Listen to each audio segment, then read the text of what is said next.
The biggest opportunity for 2025 for all real estate and mortgage professionals is to keep it simple. I think the two reasons that we fall into procrastination or paralysis of analysis or feel defeated is because we get into fear or overwhelm. And so if we can go into 2025 with simplicity, knowing what is fun and effective for us to do in our business, to bring business in, to lead teams, to take care of customers, that's going to allow us to be focused. And with focus, we can accomplish anything that we want to accomplish. Welcome back to Nevada Realtors Today, your place for timely updates on the news and trends that matter to realtors in the Silver State. Now let's join your Nevada Realtors President, Brandon Roberts, and Nevada Realtors CEO, Tiffany Banks, for today's episode of Nevada Realtors Today. We are so grateful to have amazing Shayla Gifford on the podcast today. Shayla formed the Gifford team in 2009 and over the years has grown this dynamic sales team. You work closely behind the scenes with the best operations staff from processing to funding, and you've helped more than 6,000 families, totaling more than $1.5 billion in closed sales. You're so active in the community. You're a super mom. You're just an absolutely incredible superhuman. Anytime I've ever asked for anything, your answer is always yes, even though you're busier than 99% of people that I know. But what is it about pouring into all that you do that drives you? Were you born like that? Was it learned? What makes you so special? Thank you. What makes me special? I have a really high bar for myself and the energy I bring every day. I want to feel good and I want to do things that matter. I want to make an impact in other people's lives and have a genuine connection. The times that I get agitated is when I feel like I'm wasting time or I'm not being productive or I'm surfacey or I'm just going through the motions. Mm-hmm. So I think that, commitment to always leaning into life is kind of the statement of who I am and what I care most about. And, I'm fun bobbling my way. I don't even know what the word is through it all as well, because as I've been in the mortgage industry for 20 years and learned to be a solopreneur and then a leader and then a small team leader and then a larger team leader and now a national leader and a coach. I've just had to kind of fail forward and figure out how to balance that while also being a mother and having friends and wanting to live internationally and travel and do all this stuff. So I think it's just that intention to always lean in and stay open and learn and give it my best. What was your vision when you started your team and how has that evolved over the years?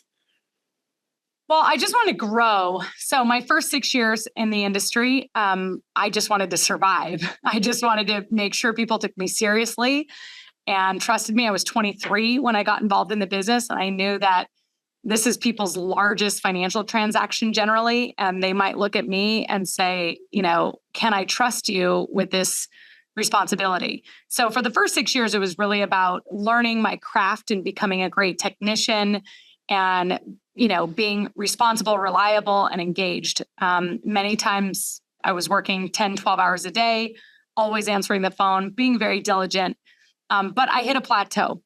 Mm-hmm. And I was definitely at a point of burnout because I was all by myself. I didn't really delegate well. I was certainly a control freak because I just wanted to be good at what I was doing. And so when I started getting exposed to other people who were building a team, I really had to shift into somebody who is a control freak and has to have my hand in everything and make sure it's perfect and done well, to letting go of some of that control and trusting other people and kind of having a bigger vision for what this is all about instead of perfection in the moment. So that drive to build a team really came from the place of I felt stuck. I felt plateaued. There was literally not an extra ounce of energy or dedication I could bring to the table. And yet I couldn't grow anymore. And I knew I had more talent. I wanted to serve more people. I even knew that there could be a better customer experience. if it wasn't all on my shoulders, trying to balance it all and, be that little duck that looks calm on the top of the water, but underneath is like frantically swimming to keep up. So the vision was growth. I never set out to say, I want to be 100 million. I wanted to grow year over year. And, what was really helpful in that process, like I said earlier, was finding other people that were doing it successfully and then being a great student and saying, well, how do you do this? And how do you work with the team? And what is the checklist? And who do you hire? And what do they do? How do you position this to the customers so they don't feel like they're being handed off? How do you position that to your business partners? And so, through a lot of trial and error and through working through a lot of those things, I did create better customer experience. I did create growth. I did create opportunities to grow people in the mortgage industry, which ultimately became my most passionate project in everything that I do. As much as I love helping a customer get keys to their home and like build wealth financially in homeownership, what my real soul craves is helping grow people professionally. And so that's by having a team, I now had a platform for taking somebody who didn't know mortgage at all. And I gave them a career path and said, listen, if I can do this as a college dropout and I can grow in this way, then you can do this. And that's what I spent the latter half of 15 years doing. So your idea to grow a team wasn't necessarily finding and adding to your team people that were very experienced. It was actually creating the culture and the team that you wanted. Yes, I grew my team with all inexperienced people. Wow. And so initially I wasn't going and recruiting other producers onto my team. I was literally the rainmaker. And I said, okay, I need to have an assistant, a production partner, a transaction manager, however you relate to it, right, so that I can stay in my zone of genius and doing that high dollar per activity work. And I can, have somebody else learning the business, but taking off some of that other load for me. And so the first year I was at Guild Mortgage in 2009, I did 28 million in production. Actually, that was in 10.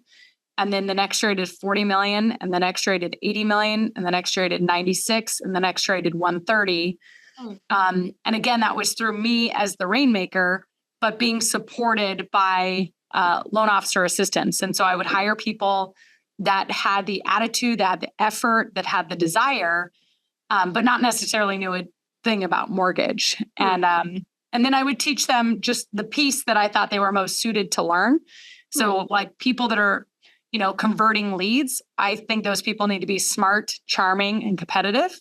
And then the people that are handling customers and really managing the detail of a transaction need to be smart, highly caring and customer service oriented and very detailed.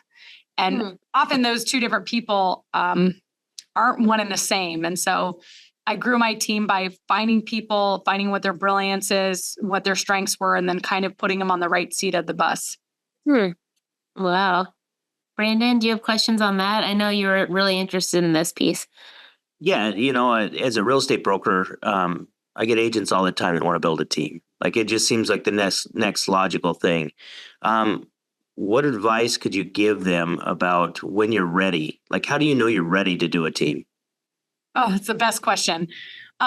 First of all, I've never built a team looking at people with a dollar on their forehead and said, how much is that person going to make me? And that's a key distinction because it's always been the reverse. As a leader, what can I do for this person? How can I create stability for them? How can I create confidence for them? How can I create a career path for them? Like, what can I give to that person? And of course, are they qualified to do the job that I want to do? So I think the motivation really matters if you're going to have longevity. For me, a great leader is somebody that has a long-standing team, a team of people that are always growing professionally, and a team of people that have fun together and want to refer their friends. And that's something that I'm really proud of. I have a lot of loan officers that have now been with me 10 years or longer. My entire Gifford team is generally 8, 9, 11 years with me. So I believe in finding the right people and really pouring into them. Now, how do you know you're ready, Brandon? It's really, as I think it has to do with you being a rainmaker and being consistent in your prospecting activities so that you can look somebody in the eyes and say, I can provide for you financially. And what I find for most salespeople, including myself, before I had this notion of building a team or before I even had a notion of being a rainmaker, is that I was a roller coaster of activity. I would, have no business and freak out and go out and do a ton of things and show up to networking events and call friends and family and knock on doors and, go out and make it rain. And then all of a sudden, as soon as I had transactions to work on, I focused all my attention on those transactions. And all of a sudden the lead flow would stop, the phone calls would stop. And then I would ride that roller coaster. I have to go out there and hustle again.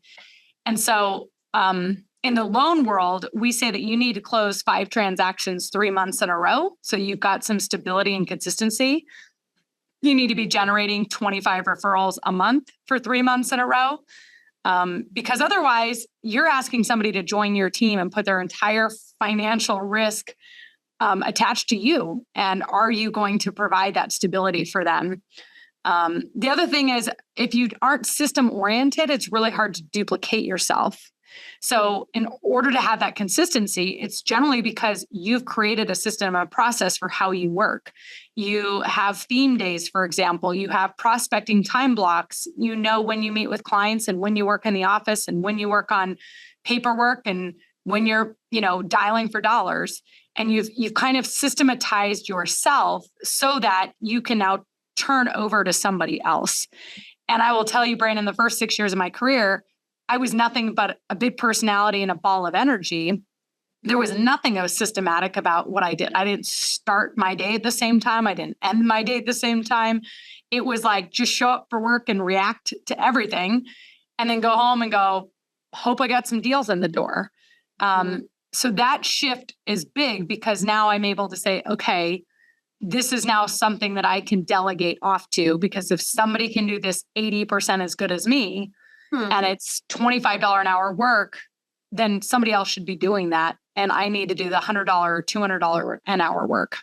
Mm-hmm. So did that shift happen before you created the team, or is that something you learned going through the process? A little bit of both, because really quickly you have like a mirror in front of you when you have a teammate and you're like, oh boy, like I don't have any of these systems written down. Let's put this into a standing operating procedure, or let's put this on a checklist so that we can kind of determine it. But I hired a coach, Brandon. And so I went to my first coaching conference and all of a sudden my eyes just were wide open. I was here in Reno, Nevada. I'm a blonde chick and a college dropout. And every company I'd worked for, I was the top producer. And so I didn't know there was other levels to get to. I knew that I probably wasn't doing it right, but I never had a great mentor that I looked to and go, oh, that's what it looks like. Mm-hmm. So I was kind of lost in my own world and my own ideas, which is why I was stuck, and granted, I was very happy with where I was at. I was making $300,000 a year in my mid-20s without a college degree. But when I went to a conference, I got out of my little bubble. I all of a sudden was like, oh, wow, there's people that are way further ahead than me. And it's not like they're working double the hours. They're doing the right things with their time.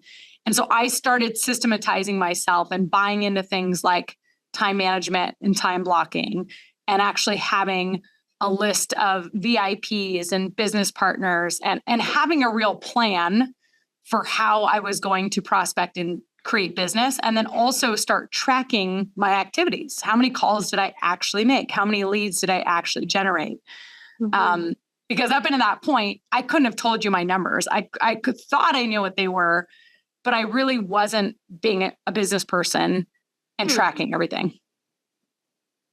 So when you went into it, I imagine that there was mistakes made early on, or things that you learned from. What were some of the big things that you maybe messed up on, or whatever, that set you up for success later? You're talking about mistakes in hiring a team? Maybe in hiring the wrong people, or buying the wrong systems, or anything like that. Yeah, it definitely took me a little while to figure out the right seat on the bus, based on somebody's personality, right? So this whole thing about smart, charming, and competitive versus detail-oriented, customer service-oriented, and understanding like the disc profile and personality testing and kind of like where would this person fit? That took some trial and error and understanding. Also, I think generally most of us want to hire somebody like us instead of the opposite of us. So I got really lucky. My first assistant ever was my favorite escrow officer, Lynette Bonnet. And she was a top 1, 2, or 3 escrow officer in this town for a decade. And it just so happened that when I was ready to grow a team and start getting coached, I said to her, yeah, I think I need to hire an assistant. I'm going to do this. And she said, well, I might be interested. I remember thinking like, oh my gosh, really? And so right off the bat, I really respected the person that joined my team. And I think that that's a key component. Like I immediately was 3 times more motivated to go out and do my job and do it well because I had another mouth to feed and it was somebody that I really, really respected.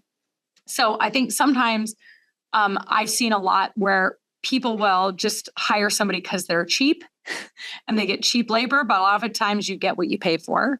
I've also believed everything somebody said and I've not called their references instead of like actually taking the time to call 3 references and asking those questions. Like, do they show up? Do they like, for example, in the mortgage industry, you have to be okay with sitting at a desk for many, many, many hours in a row. And a lot of people aren't comfortable with that kind of work. They want this freedom and flexibility. So I think sometimes it's just, those are kind of the mistakes is kind of choosing the wrong person and not setting the right expectations. But gosh, we've made all kinds of mistakes because my team, what ended up happening fast forward is my team had this growth trajectory. And once I figured out like, wait a minute, I was the same girl that was stuck and plateaued for 2 or 3 years. I was just as driven. I was just as high energy. I was just as hardworking. Now I put some systems in place. Now I build a team and all of a sudden I'm doubling year over year over year. And so I turn around and started helping other loan officers, independent loan officers in my branch do what I did. And my team started training their team and, they started hiring people and we started growing together. And there's definitely been some mishires in there that have come. The other thing I think is a lot of rainmaker type salespeople is we rebel from structure. Like we don't want structure. We don't start at the same time. But if you have a teammate, there's certain things that you have to provide structure for them. Especially a good teammate is very structure oriented. So like having a daily team meeting every single day, doing the proper training initially so that you could say at the end of 90 days, this is my expectation of what I want you to be able to know how to do. And I'm going to walk you backwards to how we're going to get you there within 90 days. I think a lot of people just kind of dump files on and hope that people learn through osmosis versus like saying, this is where we're going and how we're going to get there.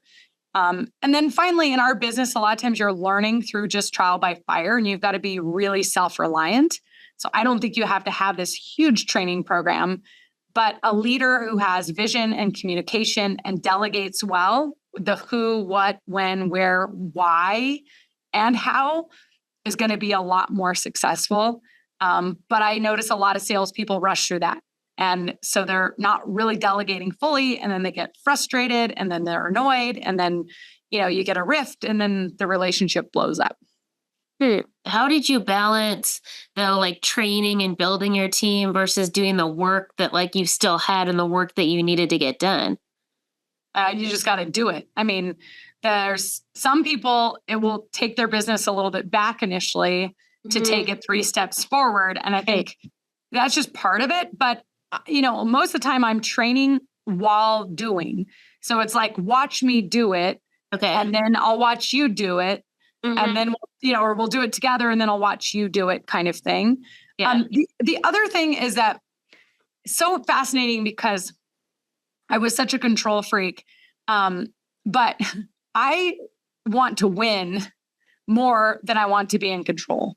And so once I realized that me being a control freak and expecting perfection was not going to allow us to be the best team in the business with that longevity, with motivated, independent, capable people running their jobs, I pretty quickly shifted from being a control freak and basically said, look, you're a human. You're going to do your best. You will make a mistake.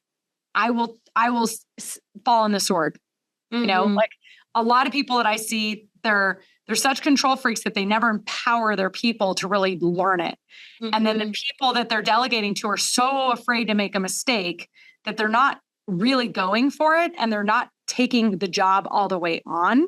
And then but because they're afraid and they're not really effective either, right? So I always just say to people like, look, you're going to hire a teammate and they're definitely going to screw things up for you. They're definitely going to piss off a client. You're definitely going to lose a deal that you shouldn't have or that you could have done better. You're definitely going to lose a business partner here or there. But what is the bigger picture of what you're looking to do? Because if you had somebody working 40 hours a week on your business, how much more prospecting could you do? And are you going to focus on the one client that's upset or the 8 or 9 that are actually getting faster, more consistent service because you have a teammate? And you mentioned coaching, and I think that's something that you obviously is your passion to coach others. And like you said, you know, looking around and not having the scarcity mindset of we're going to do this and it's just going to be our team and our business, but actually reaching out your hand and being like, hey, let me empower you to be just as great as us. And I really admire that because I think that what we found in Brandon, even some of the discussions we've had these last several months, like the people that are at the pinnacle of what they do, they are the ones that reach out their hand and that aren't worried about what other people are doing, that's competition for them. They're just like, hey, this is what works for me, but you have to still put in the work, right? And I think seeing the amount of like coaching and all the things, and also, do you still have coaches? And is that still an important part of your daily life? Yes, I always have 2, sometimes 3 coaches at once. So I'm getting certified as a master life coach right now. So I've got like a big like reinvention process I'm going through, which has been really, really cool at almost 44 years old. I've had a business coach. In fact, John Cheplack has been my coach. Many big real estate people know him as a team leader and massive real estate coach.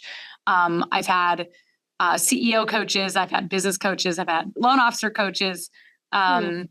Next year, I'm going to be coached by Brett Tanner, who runs Be Wealthy and is a big coach at Keller Williams.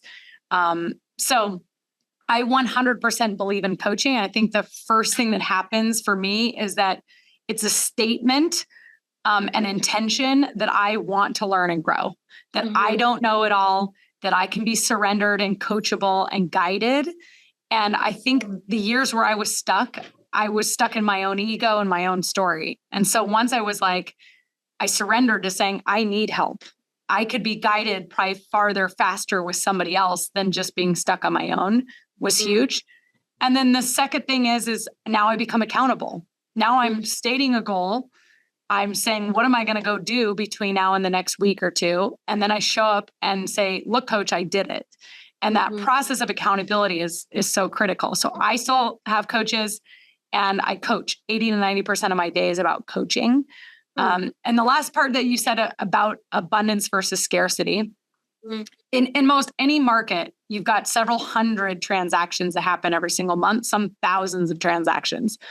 Most of us, to meet our financial goals, only need a couple every single month in order to do, like, there's so much business to be had out there that what I found is the more I put myself in a role of helping others, the more I hold myself accountable to walking the walk. If I go stand on stage somewhere and give a talk, I don't want to be a fraud. I want to be doing what I say I'm going to do. So it makes me a better leader, the fact that I'm willing to share and bring people along the journey. You've mentioned a lot about prospecting. Now, do you do all the lead generation or does your team help you with that? Or is your team more of kind of support behind you? Yeah, so my team has evolved a lot over the last 15 years at Guild Mortgage. Today, the Gifford team is now 3 loan officers on the team. In the beginning, it was me as the only loan officer surrounded by a team of transaction people and assistants, right? Today, those 3 loan officers are prospecting themselves. We've got a database of 6,000 past clients. I've got 3 or 4 builder relationships that we've had for 8 or 9 years that I'm still very active involved with. And then we've got, a reputation and realtor partners that we do a lot of business with, but they're the ones that are making the calls and doing the prospecting and converting the leads on my behalf. I now run about 15 or so branches and about 85 loan officers. So I'm spending most of my time coaching. So when I'm prospecting, Brandon, it is for recruiting. And so that's who my ideal client is now, a loan officer that would want to join my team or my network nationally. And so the work that I do through my Catalyst coaching or speaking on stages or making cold calls or following up with free trainings that I do is to make new friends and build relationships and pour into people so that when they are ever open to making a shift to a new mortgage company, hopefully I'm the first person they think of, or I get referred by other, industry pals and peers that say, if you're making a move, you've got to call Shayla Gifford. That's how I'm staying in green time and prospecting. But that's neat though. I think so many agents rush to try to replace themselves with somebody else to make those calls. But that wasn't something that happened overnight. That was something you had to work towards, and it helped you advance further in. Oh yeah, no, I 11 years was the sole rainmaker, making the calls every single Monday, making the pipeline calls, speaking at the lunch and learns, hosting happy hour, doing the charity work, sitting on the boards, doing all the stuff. The only reason I pulled back from that, Brandon, is just because it became a capacity issue, number one. Number two, I had met all my financial goals. So my work came 100% about fulfillment and legacy and purpose versus I need to hit this milestone to save this much money to build my retirement. So I think it's a huge disaster when people stop prospecting and think that they're some level 7 leader and they can just sit in the corner and buy internet leads. The reason we got here in the first place is because we know how to build relationships and partnerships and get on the phone and solve people's problems. How important do you think the relationships are, like with your industry partners, like the realtors? Say that again. How important do you think those relationships are? They're massively important. We're nothing without our partnerships. And, I know a lot of realtors probably listen to this podcast. This morning, I was like, I really want to put out a survey to realtors to say, like, give me your feedback on loan officers. Because if I were to say the reverse, like a lot of loan officers are at the place where they're so frustrated with real estate agents. They feel like they've got to run around and beg for business and be a cheerleader and be an encourager and see how they can help them with their business. And there's no loyalty and no reciprocation and no consistency on the other side. And I would say it's probably the exact same from a realtor speaking to a loan officer. Like I go out and I work a 5-hour open house and I follow up with this person 32 times and I fight 6 other realtors off that they've met on Zillow and everywhere else. And I finally have them ready to get pre-approved and I can't get a damn loan officer to answer the phone. So the truth is like, as a loan officer, we do not get paid until a real estate agent gets paid. Like my alignment is 100% in alignment with a realtor. Like I need to help you be successful in order for me to be successful. So I get on loan officers every day of the week that ever want to say, oh, I hate realtors or, oh, I hate builders or blah, blah, blah. It's like, if that's your attitude, then quit because you got to love the game. And the truth is, if you ever need to regain your appreciation for your partner, go sit in their world for a minute. Same thing. Realtors should come sit in our desk and realize how many times we have to sit and spend hours fixing someone's credit and pre-approving them 9 o'clock at night and consulting them and their whole family in our office, only to get them under contract. And then they go, bye, I'm shopping you with some internet lender. And, this is not an easy job. And I think for many years, a lot of us have been blessed to make some easy money. And there's nothing easy to come by now. This is requiring all of us to be hunters, to wake up every day and say, how can I go out and make a difference? And how can I solve people's problems? And it's requiring us to be courageous and get super uncomfortable and grind it out and do 10 times the work to get the results. And it's definitely hard, but it's also super gratifying. It's, I think, why most of us get in this industry and are still here 20 years later. I think the field will thin out. What do you think, Brandon? You think the field will thin out a little bit? It already is. And that's not necessarily a bad thing. I think it's the people that want to do better and take better care of the clients and create better experiences, they'll thrive. Yep. What does the experience look like for the consumer working with you and your team? Really in today's age, you've got to work with how the consumer wants to work, right? So some people want to work with you exclusively over text message. Some people want to call you and do everything over the phone and then come in person. Some want to do a combo of all three. They want to talk to you on the phone first, then they want to text message for a while, then they want to do an online application, then they want to have a Zoom call. What I will tell you is, in looking at all the stats of all of my loan officers and having business planning meetings for the last several weeks, here's something that everyone needs to know. For every client that has a full sit-down appointment, and this can be on Zoom as well, but they take 45 minutes to an hour to really go over their options, to get educated on the process, to set a home buying plan or a mortgage-ready plan in place. 2 out of every 3 of those meetings turn into a paycheck for a realtor. Pure and simple. It is a very, very high conversion once somebody can get to the place of having the meeting, because as we all know, the biggest obstacle for a consumer of buying a house is just getting stuck in their head and they get emotional about it. And when we can actually get them to the data and we can look at all of their financials, which is very scary and overwhelming and vulnerable, and say, this is exactly what you can do. Seriously, 8 out of 10 times they're like, really? I can do that?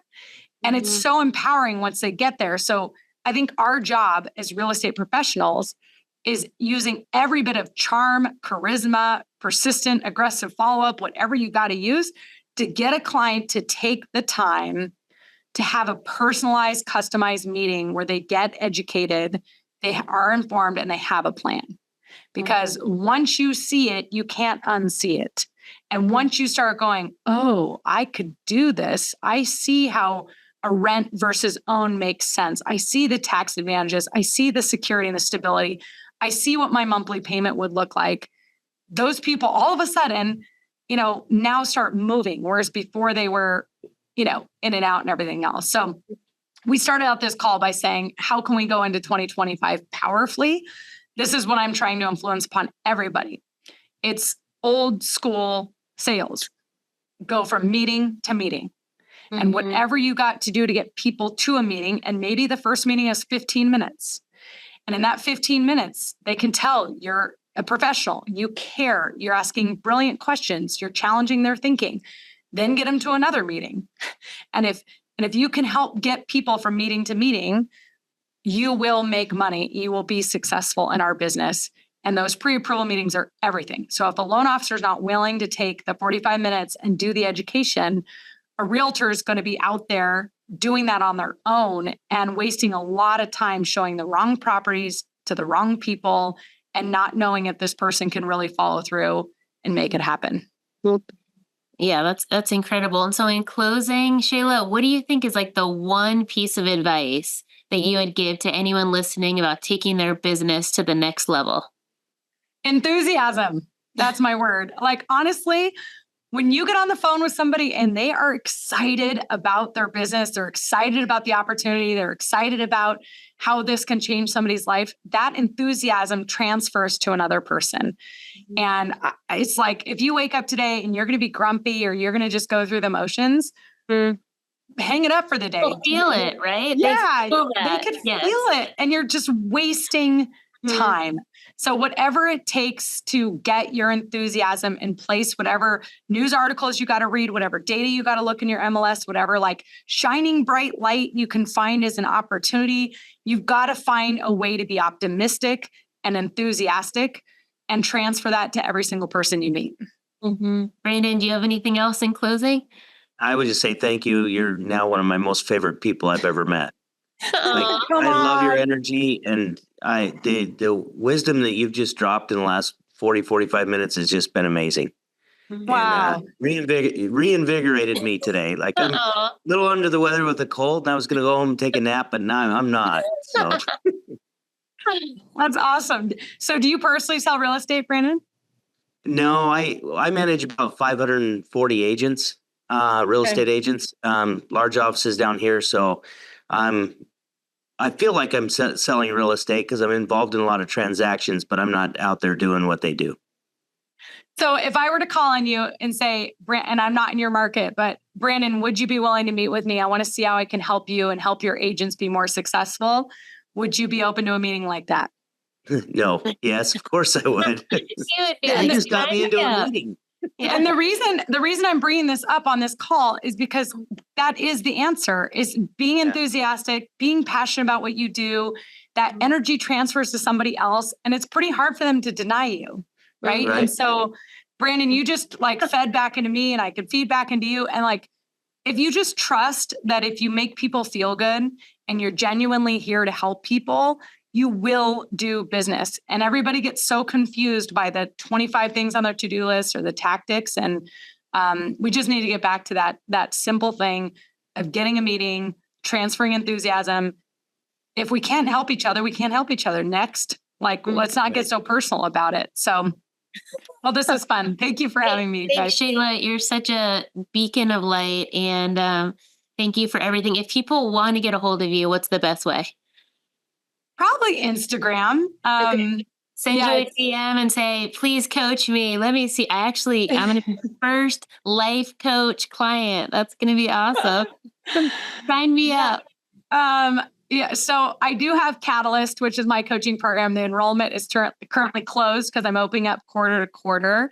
But that's really about execution and focus and using a daily planner to know what you're doing and to track all of your results. And I'm really excited. We're going to start up Q1 here in another week and a half. These days it's so modern to just be on Instagram and the DM and to be connected in that way. So my Instagram handle is @ShayGiff, GIFF. And of course, you can go find me on Google and drop me an email or something like that as well. So thanks, Shayla. Happy holidays and have a great day. Happy holidays. Thank you.